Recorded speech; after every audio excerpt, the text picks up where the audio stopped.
What if I told you the key to protecting your brain from aging and even from Alzheimer's isn't found at the chemist's, but right there in your own bedroom? Sounds too good to be true, doesn't it? Well, science begs to differ. Every single night while you're asleep, your brain performs a remarkable deep clean, and the quality of that spring clean directly impacts the health of your memory for decades to come. Today, we're going to talk about how sleep is directly linked to your risk of cognitive problems, and I'll share 9 scientifically proven ways to improve your nightly rest. These simple habits can help keep your mind sharp for many years, and make sure you stick around until the very end, because the 9th and final tip is the most unexpected, but perhaps the most crucial for many of us.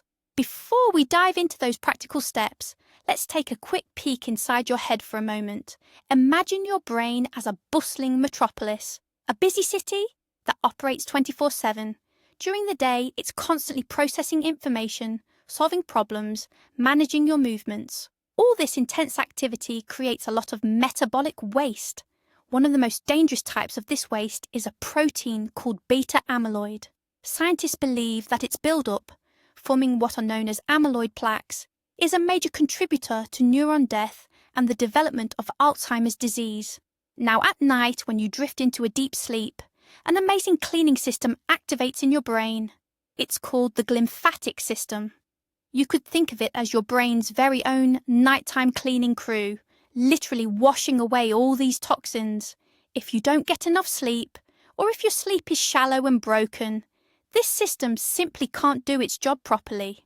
The toxins then accumulate year after year, creating the perfect conditions for future memory problems. So, where do we begin when it comes to helping our brain clear out waste? The first, and arguably most fundamental step, is to establish a consistent routine. Your body absolutely thrives on predictability. We all have what are called circadian rhythms. These are essentially our internal body clocks that regulate our sleep-wake cycles. When you go to bed and wake up at the same time every single day, and yes, that includes weekends, you're effectively setting those internal clocks. They start to run like clockwork. Your brain then knows exactly when to start producing melatonin, the sleep hormone, and when to ramp up cortisol, the wake-up hormone. This consistency doesn't just help you fall asleep faster, it also makes your sleep deeper and more structured. And it's precisely during that deep sleep phase that your brain truly gets to clear out those toxins. So, your first task is to simply pick a comfortable time to go to bed and wake up, and then stick with it. Sticking to a healthy sleep routine becomes much easier when your brain receives clear signals that it's time to prepare for rest. So the second key is to establish a relaxing bedtime ritual. Think of this as a transition period between your active day and a peaceful night's sleep. It can be anything that helps you slow down and settle your mind. For instance, about an hour before you plan to sleep, you could dim the bright overhead lights or take a warm bath or shower. That rise, followed by a gentle drop in your body's temperature, is a powerful signal to your system that it's time for sleep. Another wonderful part of this ritual could be reading a good old-fashioned paper book. And we mean a paper book, not one on a screen. This helps you unwind from the day's worries without the stimulating effect of blue light from electronic devices. The most important thing is to make these actions a regular part of your evening. Your brain will quickly learn to associate this ritual with bedtime and will naturally start to trigger the processes that help you fall asleep. Following on from our discussion about good rituals, let's turn our attention to what absolutely shouldn't be part of your evening routine. Watching the evening news, checking work emails, or endlessly scrolling through social media feeds. These are what I call anti-sleep rituals. They don't help you wind down. Quite the opposite, they tend to rev up your nervous system. Your brain gets a fresh dose of new information, often worrying, and instead of settling into relaxation, it starts processing everything actively. This can easily lead to that frustrating, racing thoughts feeling where you're lying in bed, but your mind just won't switch off. That's why it's so important to consciously dedicate the last hour before bed to a digital detox. Put your phone away, switch off the computer. Give your brain a proper chance to rest and gently transition into its nighttime recovery mode. Believe me, all those important messages and news stories will still be there in the morning, but a truly good night's sleep simply won't wait. Alright, let's move on to our third important tip, and this one focuses directly on the place where you get your rest, your bedroom. It's time to truly optimize your sleep space. Think of your bedroom as a sanctuary for sleep, and to create that perfect haven, we need to focus on three essential elements: darkness, quiet, and a comfortable coolness. Let's begin with the importance of darkness. Even a tiny sliver of light, perhaps from a phone charger or a street lamp outside your window, can signal to your brain that it's time to be awake, disrupting your body's natural production of melatonin. That's why investing in some good quality blackout curtains can make a world of difference. Also, take a moment to cover up or remove any glowing indicator lights on your electronics, those little red or green dots on your TV, radio, or charging devices. If completely blocking out the light isn't feasible, a comfortable sleep mask can be a wonderful alternative. True darkness means you shouldn't be able to see your hand right in front of your face. This one simple change alone can dramatically improve the quality of your rest and lead to a much deeper, more restorative sleep. The second key to a truly ideal bedroom is peace and quiet. Outside noises, things like traffic from the street, neighbours chatting next door, or even your partner snoring, can all lead to those tiny little micro-awakenings. You might not even recall these brief disturbances in the morning, but they actually disrupt your sleep cycle. This makes it harder for you to reach and stay in that crucial deep sleep phase. So, what can be done? The simplest and often most effective solution is a good pair of earplugs. They're surprisingly effective at blocking out most everyday household noises. Alternatively, consider using a white noise machine, or even just a simple fan. That steady, unchanging hum helps to mask any sudden or jarring noises, creating a peaceful sound backdrop instead. It allows your brain to relax and not constantly react to every little creak or rustle. Find the method that feels most comfortable and effective for you, and you'll soon notice a significant difference, waking up feeling much more refreshed and well rested. And finally, the third crucial element for a good night's sleep is a cool environment. Many of us are accustomed to sleeping in overly warm rooms, often tucked in under heavy duvets or blankets. However, for truly restorative sleep, our core body temperature needs to subtly decrease. Research consistently shows that the ideal bedroom temperature for sleep falls within the range of 16 to 19 degrees Celsius. While this might seem quite cool, these are precisely the conditions that promote faster sleep onset and a more profound, restorative sleep. A cooler environment naturally aids your body in dissipating excess heat. Therefore, it's highly beneficial to ventilate your bedroom thoroughly before bedtime. If possible, consider using air conditioning, or simply leave a window ajar overnight, weather permitting. Sleeping in a cool room isn't just about comfort, it's also profoundly beneficial for your brain's crucial restorative processes. Our fourth point focuses on what we eat and drink. Please pay close attention to your evening meals. Eating heavy, greasy, or spicy foods too close to bedtime is really not a good idea. Your digestive system will have to work overtime throughout the night, which can lead to discomfort and certainly prevent you from getting that deep, restful sleep you need.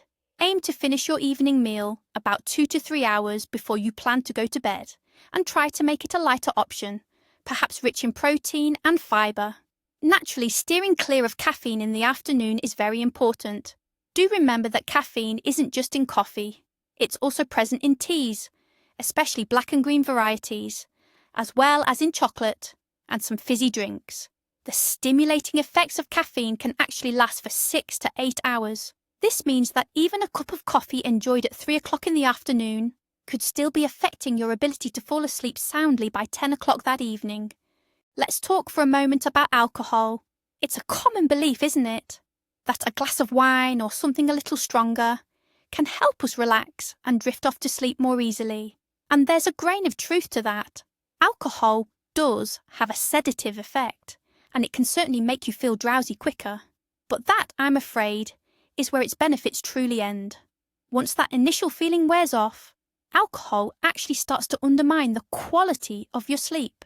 Specifically, it suppresses your REM sleep, that's the rapid eye movement stage, which is so vital for processing our emotions and strengthening our memories. It also often causes you to wake up frequently during the second half of the night. Consequently, even if you've spent a full 8 hours in bed, you might still wake up feeling tired, groggy, and not at all refreshed. Your brain simply hasn't had the chance to properly restore itself. So, if your aim is truly good, restorative sleep for the benefit of your brain health, it's really best to completely avoid alcohol in the evenings.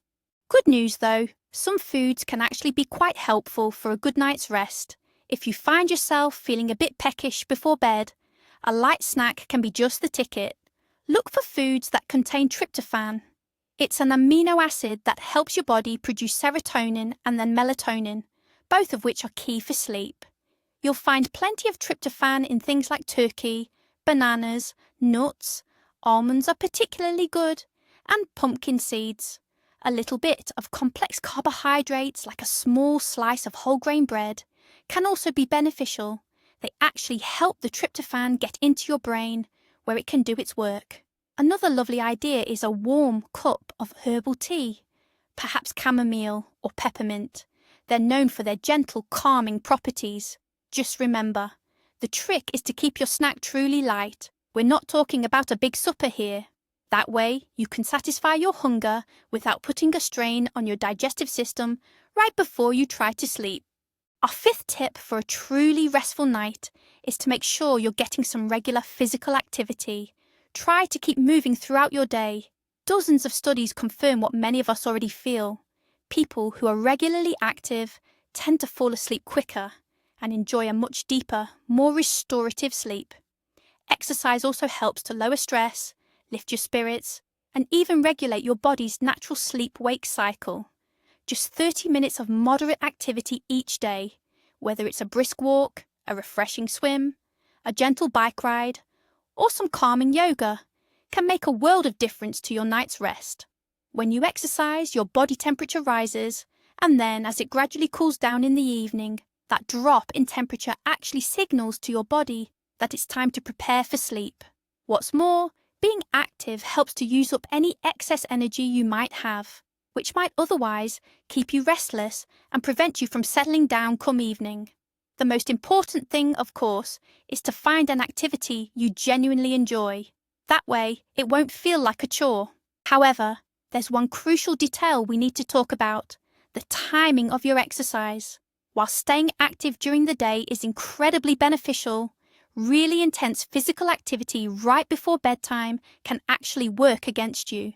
When you're exercising vigorously, your body naturally releases stimulating hormones like adrenaline and cortisol.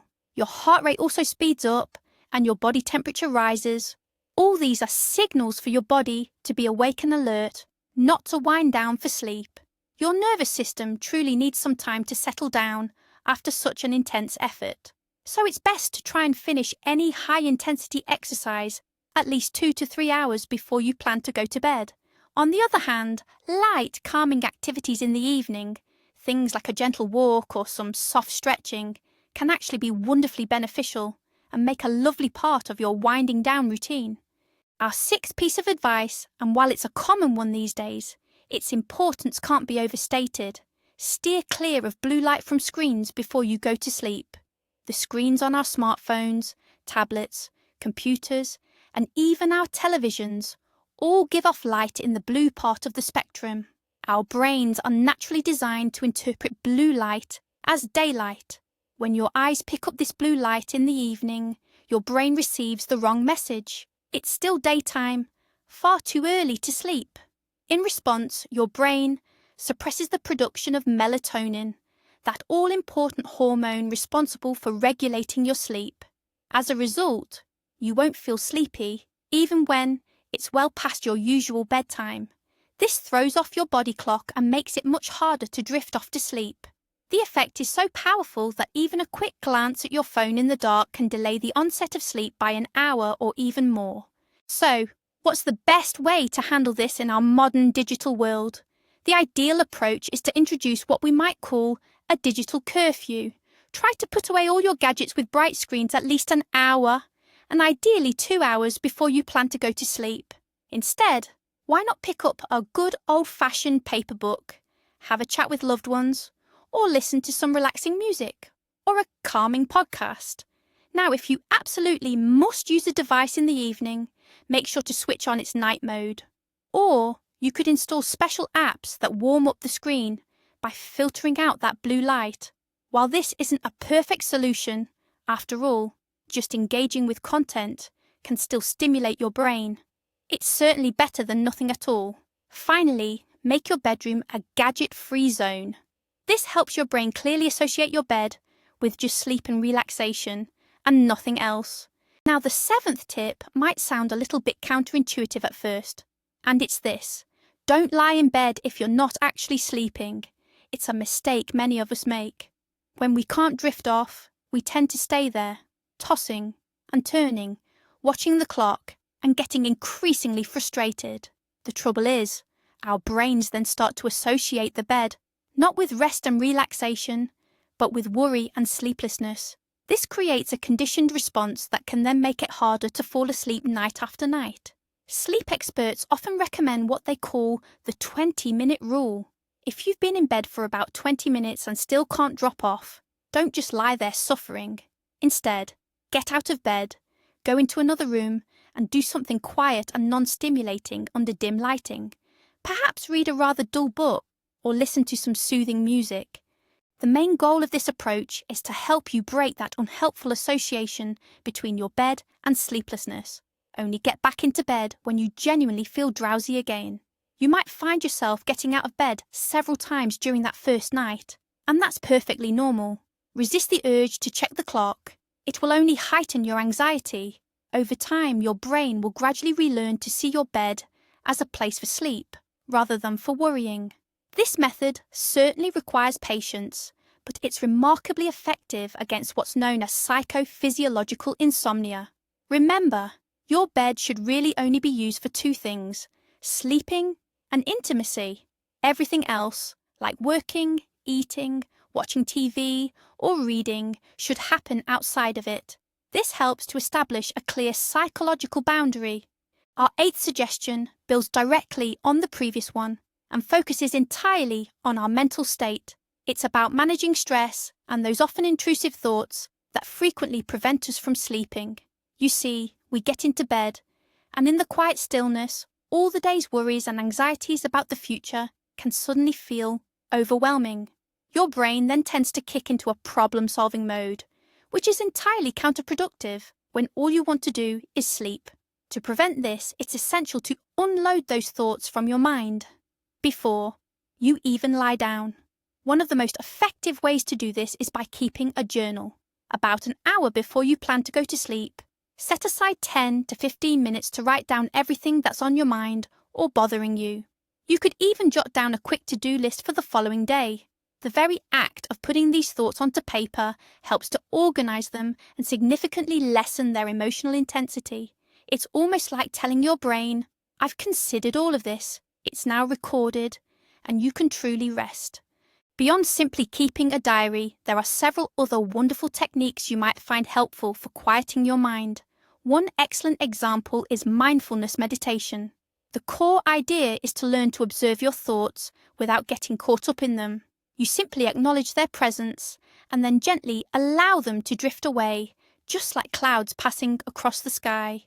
You'll find countless apps and audio recordings available, with wonderful guided meditations, often specifically designed to help you drift off to sleep.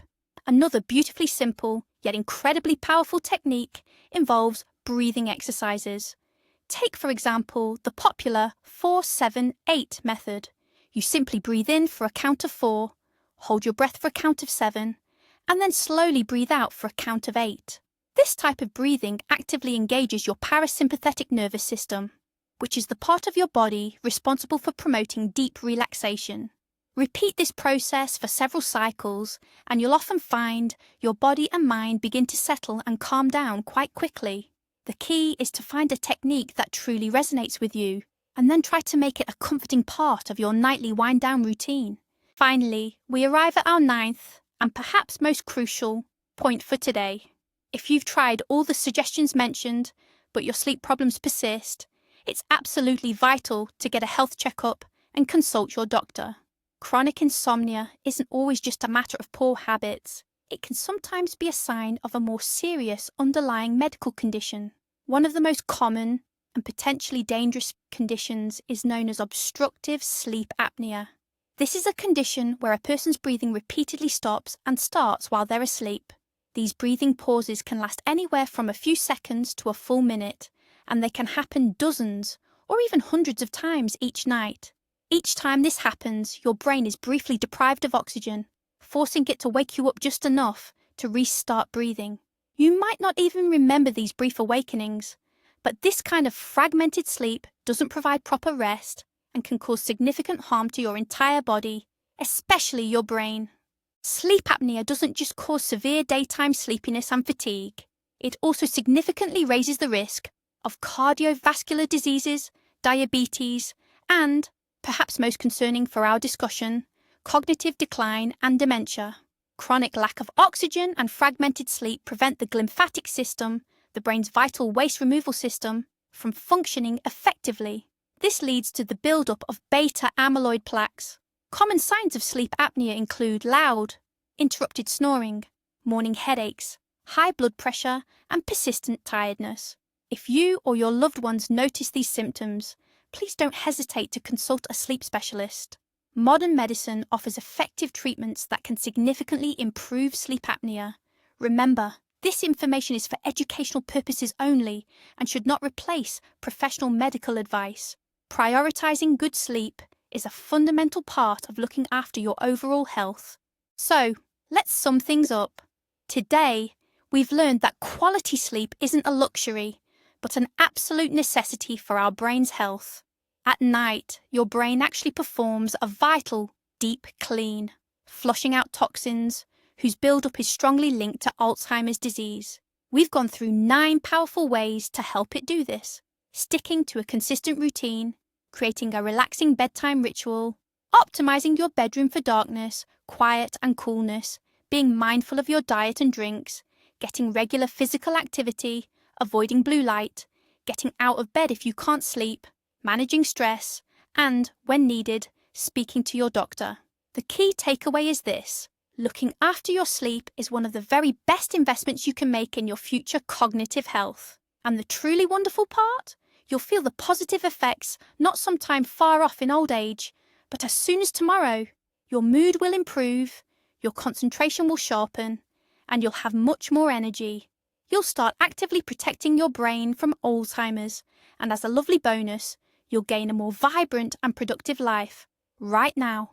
Thank you for watching this video all the way to the end. If you found it helpful, please do give it a thumbs up and subscribe to the channel so you don't miss our future episodes. Now, a question for you.